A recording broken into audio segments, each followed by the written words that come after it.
de faire une réunion avec le président de la République. Cette réunion, en quelque sorte, elle fait suite à la première réunion que nous avons tenue avec son Excellence le 10 mai 2021. Et lors de la première rencontre, il a pris un engagement qui, au niveau du secteur de l'éducation, il va mettre en place un cadre qu'il va rencontrer au début de chaque année.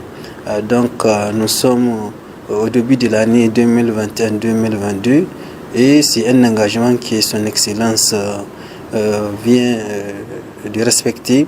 Et autour de ces échanges que nous venons de faire avec son Excellence, il a été question de voir qu'est-ce qui a été fait de la première rencontre à aujourd'hui, quels sont les points à régler, à améliorer et quelles sont les perspectives.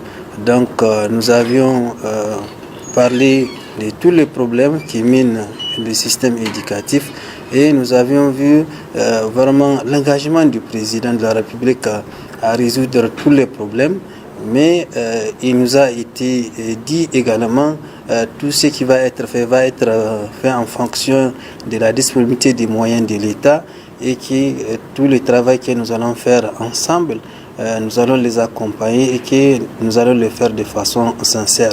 Le chef de l'État nous a renvoyé par rapport à toutes les préoccupations que nous avions soumises au niveau du cadre interministériel qui va se réunir incessamment, mais également au niveau du comité restreint qui a été mis en place au niveau du ministère de l'Éducation nationale.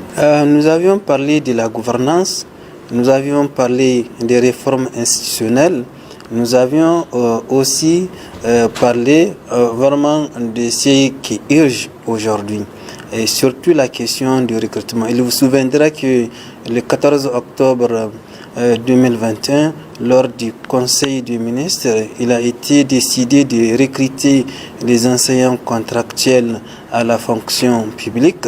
Donc nous avions posé cette question et quels sont les critères qui sont définis pour que les enseignants contractuels puissent être recrutés à la fonction publique. Et nous avions demandé au président de la République qu'il faut qu'il y ait un cadre juridique et les techniciens du ministère avaient pris bonne note parce qu'on ne peut pas faire le recrutement sans pour autant se baser sur les textes existants, c'est-à-dire le décret 2029. Et nous avions demandé à ce que l'évaluation ne soit pas un critère pour que les enseignants contractuels soient recrutés à la fonction publique.